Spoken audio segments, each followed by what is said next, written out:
Hollywood has been making movies about politics for almost as long as they've been making movies in Hollywood. And over the last 100 years, filmmaking has been a powerful force in shaping political attitudes in America. And after just making it through the recent election cycle and the insane amount of media behind those campaigns, it got me wondering just how much influence Hollywood has had in shaping the political dialogue in the US. So in this video, I'm gonna go through the last century of film history, decade by decade, to see how the best movies of the time changed the relationship between people and their government. And honestly, this was a lot more interesting than I expected, even for a film nerd like me, so let's dive in. Real quick before we get going, this video is meant to be apolitical, and I'm not here to give my opinions on the election that just finished. I mean, I'm Canadian, I'm not even American.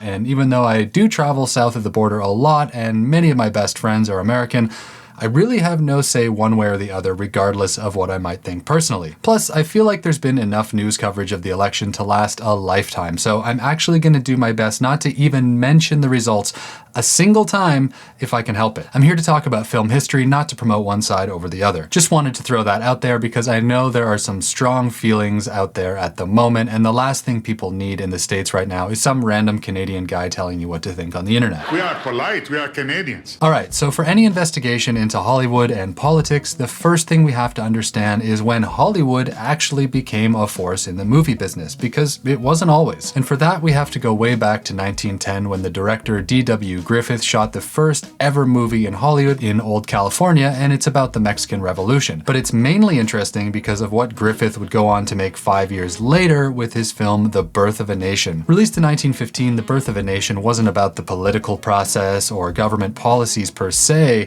but it did focus on arguably the most important political event in American history: the Civil War. And let's just be honest here, as historically important as this film might be, it's also extremely problematic and just straight up racist. The movie is silent, like all movies were then, and it follows the stories of two families in the aftermath of the American Civil War. One family is from the North and the other one from the South, and both of them were heavily impacted by the war. The movie's divided into multiple acts, and the first one ends with the assassination of Lincoln. From there, it starts to really push its controversial agenda, which portrays the post-war Reconstructionist era as a time of chaos and oppression in the South. Pretty standard plot so far, but it starts to take a different turn when the main character, Ben, gets inspired by watching a bunch of kids pretending to be ghosts, which leads to him forming the KKK. These days, there isn't that much love out there for the KKK, which I hope we can all agree is a good thing, but in this movie, the Klan is depicted more like heroic defenders of Southern virtue, even though they're using fear and violence to restore order. There are a ton of racist stereotypes in this movie when it comes to African Americans,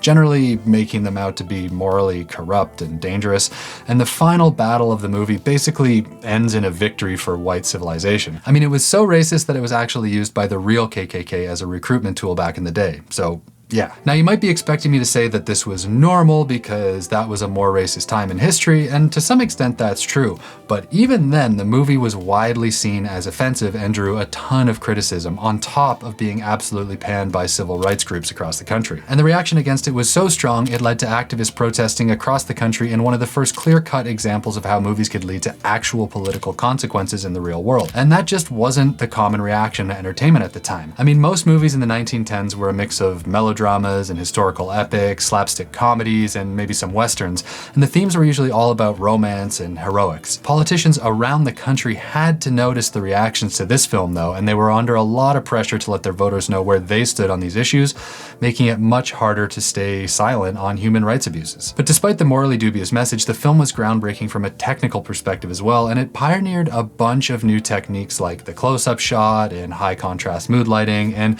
the battle scenes were more complex than anything anyone had seen before. Today though, that's mainly been overshadowed by the film's problematic message, but it's still worth starting here because this movie had major social consequences, including transforming the Klan into a big symbol for white nationalism and then setting the tone for racial politics in America for decades. Even more than 100 years after it came out, it's an important reminder of the time when power of the media actually started to shape public perception and form political narratives. The rest of the 1910s didn't produce anything quite as divisive, divisive as Birth of a Nation, but the 1920s saw another wave of strong political films, and few of them are as famous as the battleship Potemkin. Now, this is obviously not technically a Hollywood movie as it was made in Russia, but in a lot of ways the impact it had in America was much bigger than the one it had at home. And it was actually more widely seen in the US and around the world than it was in Russia. Plus, it was a Hollywood director who was mainly responsible for the film's international exposure, so it's still very relevant to what we're talking about today. If you haven't heard of it, the story is about a mutiny on a Russian Imperial Navy ship, the battleship Potemkin, and more broadly, it's about the Russian Revolution. It was actually commissioned by the Russian government to commemorate the 20th anniversary of the actual revolution, and let's be honest, it was written as a straight-up piece of revolutionary propaganda. I'll get into why that matters in a second. Now, setting aside the fact that this film was incredibly well shot and the visuals stand up even today, the movie is also responsible for a bunch of camera techniques that had never been used before. It's also been taught in pretty much every film theory class ever since its release, so the question then becomes, why did a piece of Russian propaganda have any impact on America at all? Well, mainly it's thanks to the actor and filmmaker Douglas Fairbanks, who saw the movie during a trip to Moscow and was so impressed that he helped find American distribution for it. He even brought the director Sergei Einstein, I'm not sure, sorry Sergei, but he brought him all the way to Hollywood to talk about it. And the impact was huge. For one, it pioneered the use of the montage, a technique that's so widespread today that we've seen it in everything from Laurel and Hardy to Dune, and in almost every movie in between. It's on most greatest films of all time lists, and it has a 100% score on Rotten Tomatoes, and we all know how savage the modern internet can be when it comes to reviewing. But more than just changing the technical craft of filmmaking, this movie opened people's eyes to the power of propaganda and political messaging in media, a concept that might sound obvious to anyone today with a Twitter account, but at the time it was revolutionary. Sorry, pun only sort of intended. The film was actually not that well received at home in Russia, as the conditions for the average person were pretty rough and they weren't really in the mood to watch heroic propaganda about it. But despite the fact that it was also banned for a while in the US, the UK, France, and at home in the Soviet Union, around the world filmmakers and politicians were paying attention to how editing and political messaging could be used in these new ways. Nowadays, it's hard to imagine a time when there weren't political messages mixed in with our media, and in a lot of ways we can draw a direct line from the battleship Potemkin all the way to the frozen food company Steakums Twitter account taking a stand on misinformation. From here on out, any politician that wanted to win had to recognize the power of the media and act accordingly.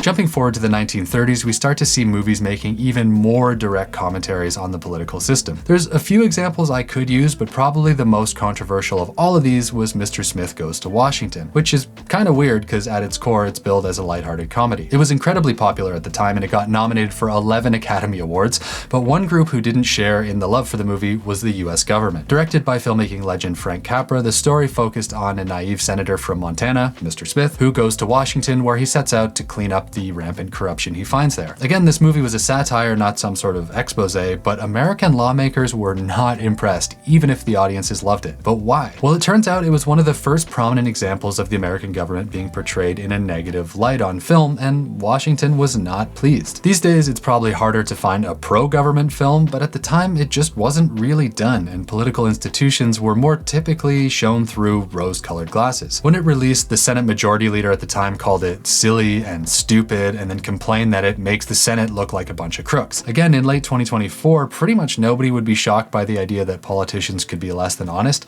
but back then it really wasn't something people had seen. As you might imagine, it was the people in power who were the most angry, like the American ambassador to Britain, who said he was afraid it would damage the US's reputation in Europe. A journalist from the Washington Post even complained that the film showed the American political system in exactly the colors Hitler, Mussolini, and Stalin liked to paint them. But the public and critical reception were very different, and now it's seen as one of the quintessential whistleblower films in American history. In a lot of ways, it paved the way for media to start digging deeper into the realities of politics and power instead of just showing it in an idealized light. And it's not a stretch to see that influence in everything from WikiLeaks to Aaron Brockovich. These days, we take it for granted that entertainment has the right to criticize power, but back then, Capra took a lot of heat for it, even if audiences liked it so much it was the third highest grossing movie of the decade. No matter how much politicians must have hated it though, the days of government being safe from creative judgment was over. And now that the way was open for films to openly criticize the government, the 1940s opened with a bang in the form of one of the greatest works of satire of all time. On the surface, this isn't about the US at all and focuses on Europe instead, but that doesn't mean it didn't have just as big of an impact, politically speaking, in America. And here I'm talking about The Great Dictator by Charlie Chaplin. The film centers on the life of a young soldier from a fake country called Tomania, who wakes up after a battlefield injury to find out that his country has been taken over by dictators who are very thinly veiled representations of Hitler and Mussolini. I won't go too deep into the plot here, but along the way, Chaplin's character gets sucked into world events, and eventually he ends up impersonating one of those dictators so that he can bring about an end to the conflict and advocate for peace. The anti-war message was a powerful one, and not at all typical for the time when war films were mostly vehicles for patriotism and heroic actions. According to rumors from his staff, Hitler himself apparently screened the movie twice, and both times he watched it alone. Chaplin famously said he'd give anything to know what he thought of it, and so would I, honestly, because that's the kind of reach from a film that doesn't happen very often. But on the home front back in the US, the movie was important as well, because this was 1940, and at that time the US was still at peace with Nazi Germany. There were lots of people who wanted to change that and join the war, and by exposing the insanity of the European situation through the lens of a comedy, it opened the dialogue in a way that news reports alone couldn't. It was an issue that a lot of people in the US government wanted to ignore in pursuit of a policy of isolationism, but the movie was seen by so many people that it became impossible not to talk about it. The movie was so popular that it was nominated for 5 Oscars, and that's sort of ironic considering that just a year earlier people were furious about how the government was portrayed in Mr. Smith Goes to Washington, but I guess it is usually easier to laugh at other people instead of looking inward. Still, the American public loved it, and the New York Times called it perhaps the most significant film ever produced, so that goes to show you just how much the film industry and its political messages were starting to matter and have public impact. Plus, Chaplin wrote it, produced it, and starred in it, so just think about that the next time you're struggling to finish your 3-minute short. By the end of the 1940s, the trend had developed even further. The war was over, and in the aftermath of all that death and violence, people were more aware than ever about the dangers of giving power to the wrong people. Millions had just died because of the decisions of a few men, and the public was deeply suspicious of their leaders in a way that they just hadn't been before. And so when All the King's Men came out in 1949, it touched a nerve for a political climate that was already extremely tense. The movie's based on a book, and it follows the rise and fall of a populist politician named Willie Stark, loosely based on a real former governor of Louisiana, Huey Long. Stark starts out as an idealistic reformer, but as he gets more and more personal power, he just starts to slide into corruption and eventually tyranny. The message is pretty clear here, especially in light of what the world had just gone through. Power corrupts, and absolute power corrupts absolutely, so be very careful about who you elect. And considering everything that would happen because of populist leaders in the second half of the 20th century, the warning was a good one. You don't need to work too hard to see some pretty obvious parallels to the current state of politics in America either, where candidates will say and promise just about anything people want to hear in order to get your vote. And once they get what they want, the very people who voted for them often realize too late that those politicians were really just playing the game out in their own self-interest. Not long before, it had been a lot easier for corrupt leaders to kind of quietly operate in the background, but in no small part because of films like All the King's Men, the public was suddenly on the lookout for shady deals and power-hungry people. Now it's the mid-1950s, and this skepticism of political figures and their motives is even more prominent in Hollywood. And the film I want to talk about here somehow managed to predict the election of both Ronald Reagan and Donald Trump decades before they happened. A Face in the Crowd came out in 1957, and it tells the story of a charming drifter named Larry Rhodes, who, through a series of events that don't matter here, ends up getting a job as a radio host. From there, he leverages his position into a TV appearance, which he then builds into a national syndication. Before long, though, things take a turn, and he starts using his power and celebrity to influence the presidential election. I mean, come on, that's pretty amazing to have seen this stuff coming in the 50s, because today celebrity culture and social influence are some of the most powerful forces in our society. Like, let's be honest for a second, it's not very likely Donald Trump could have gone from real estate developer to the White House if he wasn't a celebrity. And again, this isn't what you think about Trump, but it's undeniable that his celebrity status has allowed him to influence the political situation in America to an insane degree.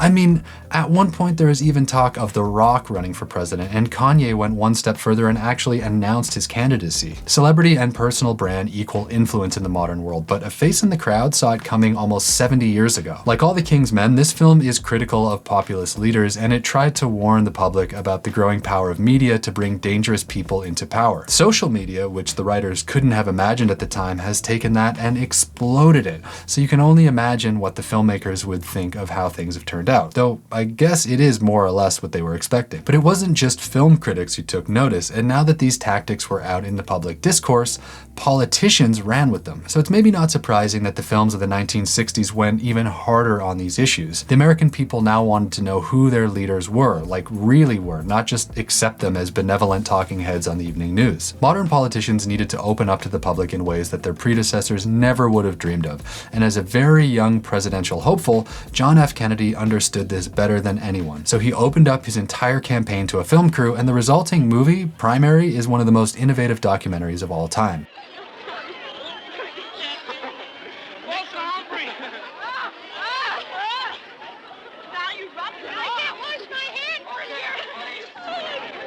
It covered the Democratic race between JFK and Hubert Humphrey, but it was the access and the intimacy that made it unlike anything people had seen before. Using modern portable cameras and lightweight sound recorders to capture the behind-the-scenes aspects of an election campaign in a cinema verite style, the filmmakers let audiences experience what it was like to actually be right in the middle of the action. Now, these days we're used to seeing intimate character docs like this, and A-list celebrities have commissioned so many docs about themselves that it's kind of hard to tell what's real and what's just a puffy piece of self-promotion. J-Lo. Sorry. And all of that was kind of bullshit. But as common as the all-access doc might feel now, back then audiences hadn't seen anything quite like it, especially when it came to politics. Primary changed the perception of what it meant to know a politician, and it changed the way the game was played. If you wanted to win an election, you had to completely embrace the media spectacle. The more authentic, the better. The legacy of Primary is stronger today than ever, and all those BTS TikTok videos of candidates dancing or playing golf, or those unfiltered podcast appearances, are just the modern evolution of the same thing. And let's be real, Trump took this strategy and went wild with it, probably better than any politician ever. Obama might have started the first White House Twitter account and even appeared on Jerry Seinfeld's show Comedians in Cars Getting Coffee, but Trump took it to another level. The guy shows up on podcasts, he sits ringside at the UFC, and he even released footage of himself dancing to the YMCA song in Wisconsin. All this stuff helped big cross-sections of the public to see him as their guy, just a normal person trying to change the system. Now, obviously that doesn't mean who he really is, because I have no idea, and I sort of have a hard time fully relating to anyone who wants to be president, if I'm being totally honest. But there's a direct line to that kind of relatable media strategy in Primary, so for once on YouTube, it's not a stretch to say it changed the game. And it's not just Trump. Harris's campaign did exactly the same thing, releasing footage of her shopping and dancing, and even cooking at home with videos shot on iPhones instead of professional cameras. Hillary Clinton made a cameo on Broad City in 2016, and for an example closer to home in Canada where I live, not long ago Justin Trudeau went on Stephen Colbert's show where he tried really hard to project his image as a normal and relatable guy that made him so popular back in 2015. It's all about appearing real, and that all started in the 60s with Primary. So next time you see a political candidate on TikTok, you can thank a 60-year-old documentary. If that isn't evidence of film influencing politics, I don't know what is. But as groundbreaking as Primary was, by the time we get to the 1970s, these authentic PR strategies had been used so much that Americans were realizing how manufactured politicians' public images were getting. The public was starting to open its eyes to modern PR, yes, and that manipulation made it harder to trust what you saw on TV. And that was especially true in the political sphere. And few films reflect this skepticism like The Candidate. Starring Robert Redford, the film follows the story of Bill McKay, an idealistic lawyer convinced to run as the Democratic candidate for a US Senate seat in California. At first, McKay is hesitant. He only agrees because he's promised that he won't have to compromise his values. But as the campaign progresses, he finds himself increasingly manipulated by political consultants and then pressured to sacrifice his principles in order to gain voter appeal. The film ends ambiguously with McKay's victory and his famous question, "Marvin, what do we do now?"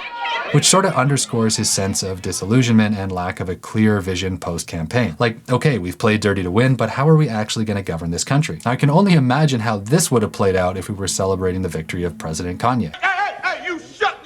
The candidate's main influence on American politics was through exposing the cynical strategies behind political campaigns. Among other things, it highlighted the growing role of image consultants and media handlers and political marketing tricks. It pointed out the gap between a candidate's ideals and the compromises they all had to make if they wanted to win. The film was popular with both audiences and political figures, though, unlike some of the movies we talked about before, but it did reinforce skepticism about the authenticity of campaign messaging even further. Its realistic portrayal of the campaign process inspired lots of other political dramas, and it influenced how voters and politicians viewed the contradictory nature of running for office. It's a straight-up critical reflection on the American electoral process, and people ate it up. I don't know about you, but to me, that seems pretty relevant today, where politicians will say anything to win, and the fact that candidates are lying to us has become so normalized it's almost expected. And it's thanks to movies like The Candidate that these issues got exposure on a widespread scale to begin with. Personally, if I'd met someone in 2024 who said they even mostly trusted what politicians said,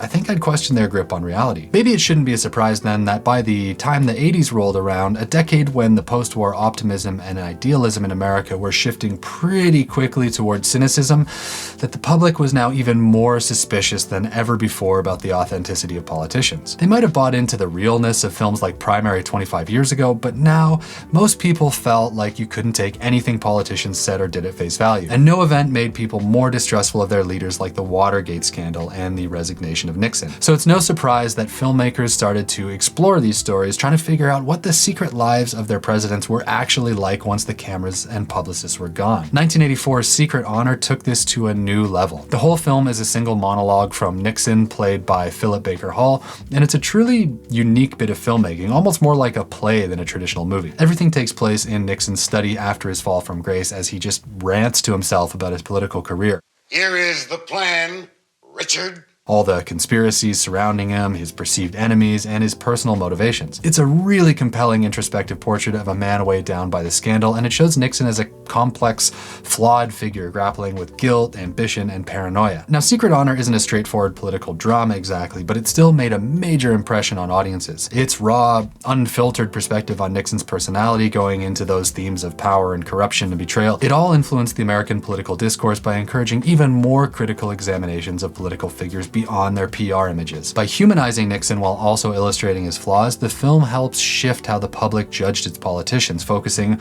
on their personal complexities and their inner struggles instead of what they said during the presidential addresses and press conferences. If anyone in the American public still thought of their politicians as larger than life or morally superior beings, films like Secret Honor were putting the final nails in that coffin. Skip ahead to the 90s, and the cynicism around political leaders hadn't gone anywhere. The trends that built up over the whole century before it around media manipulation and the stay in power at all costs attitude of elected officials didn't stop, as we obviously know, having just gone through one of the craziest and most publicized elections of all time. But of all the films on this list, not many predicted real-life events quite as accurately as Barry Levinson's Wag the Dog.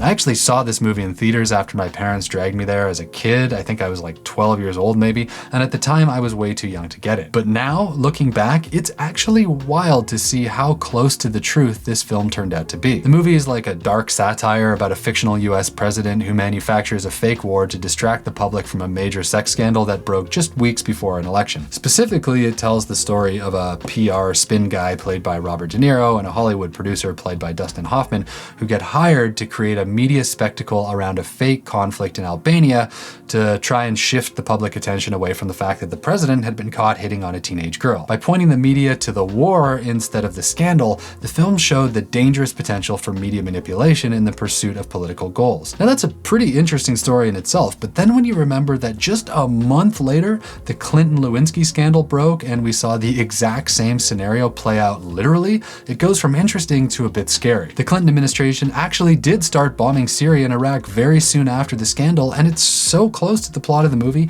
you almost wonder if the writers knew something the rest of us didn't. Not everyone remembers this movie, but its influence is still with us today, and it actually popularized the phrase wag the dog to describe situations where a political leader uses distraction tactics or manipulative media narratives to divert attention from the issues that matter. Now, if that isn't related to the election cycle that just passed, I don't know what is, because if any president in history has managed to shift attention away from bad behavior by redirecting the narrative towards external threats, I gotta say Trump has been the most successful again. I mean, the whole Stormy Daniels thing is at least as sensational as the Lewinsky affair, but somehow there were virtually no real-world repercussions for Trump as the narrative surrounding the border crisis and a bunch of other international conflicts just dominated the news cycle pretty shortly after. Again, it doesn't matter what you think about Trump, but you have to admit the guy really does know how to wag the dog. These days, not many people think about the war in Serbia or Clinton's bombing of Iraq, and at the time, the public didn't really think that much about the consequences of the US's widespread foreign interventions in general. It was just sort of the accepted narrative about America's place in the world order, at least for a lot of people. But that all changed in 2004. And again, it was satire that Hollywood used to make its point. And no film that I can think of nailed the political comedy quite as well as Team America World Police.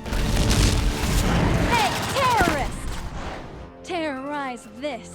I mean, the movie stars a bunch of hilariously janky puppets, but that didn't stop it from having a massive impact on the political dialogue. Just in case you haven't seen it, the film follows Team America, an elite squad of puppet commandos dedicated to fighting terrorism worldwide. And they use these like crazy over-the-top aggressive tactics that often cause massive collateral damage. It's one big exercise in making fun of American militarism and the idea of the US acting as the self-appointed world police. And the crazy thing is, it actually brought those issues into the public conversation. Like, I'm sure you've heard someone go, America, ironically, whenever a story comes up about how the US is being a bully overseas, or even just to make fun of obnoxious tourists. That all kind of went mainstream with this silly puppet movie and its slogan. America, yeah, what you gonna do when we come for you now? This movie just straight up made it popular to call out nationalistic rhetoric, even if that random guy you hear saying America while watching the news might not have thought about it quite that explicitly. It also raised questions about the complexities of global policing, which is wild for a movie that played a scene of two puppets having sex for nearly a full minute.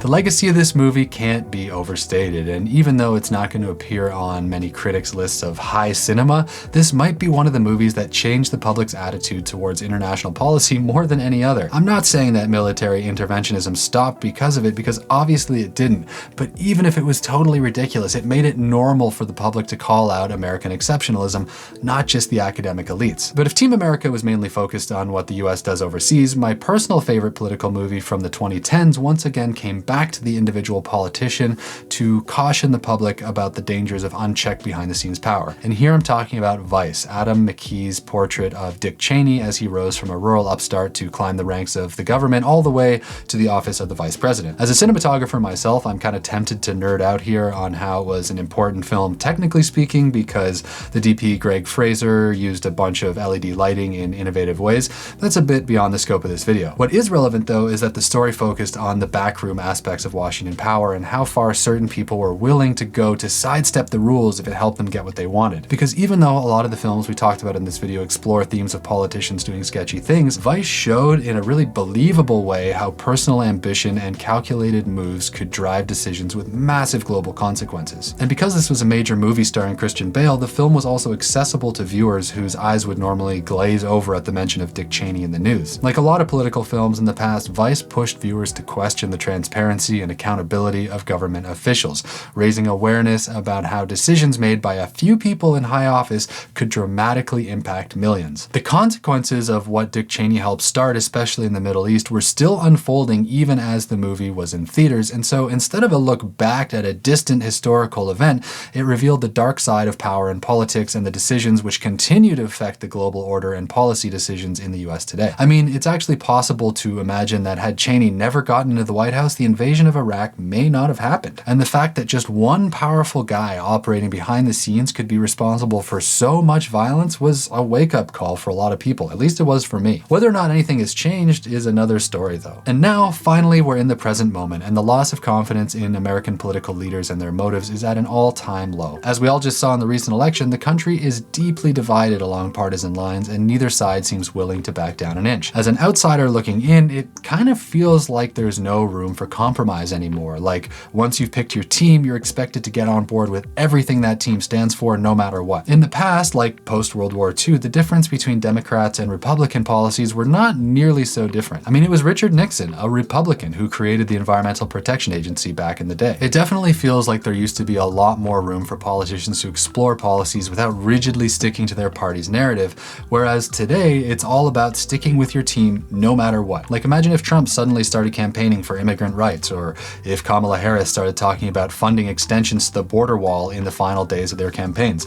I'm pretty sure each of their bases would have been shocked. You pick a team and then it's ride or die. At least that's how it kind of feels to me. And once you've picked a side, the other side is increasingly seen as your enemy, and that's where things get bad. So it's not a surprise that Hollywood is reflecting on this trend of internal division as well, and no film explores this more literally than Alex Garland's Civil War. The movie is set in an alternate reality where a Southern alliance led by Texas and California has taken up arms against a fascist president who won't give up the office. It's a pretty obvious warning about the dangers of letting the divide between Americans get any deeper before something goes seriously wrong. The terrifying thing is that it's not actually impossible to imagine, because having gone through the last election cycle, I think it's safe to say that things felt very, very tense. I mean, there were multiple assassination attempts, which is never a good sign of political stability. There's a lot of anger out there right now, and once a population starts seeing its fellow citizens as enemies because of their political views, we're on very dangerous ground. But what I personally found most interesting about the film was the reaction to it. People on both sides were really mad, and mainly it felt like it was because they were expecting to have their personal opinions reinforced in the story. Like, a thing I heard again and again in the criticisms was missed opportunity, as though people were expecting a more literal condemnation of current politics. But what missed opportunity seems to mean to me is that they wanted to have their own opinions reflected back to them in the movie, and they were disappointed that it was a bit more vague. I also heard a lot of people complaining that Texas and California would never work together, and so the film was completely unrealistic. Now, personally, I think this was exactly the point of the story,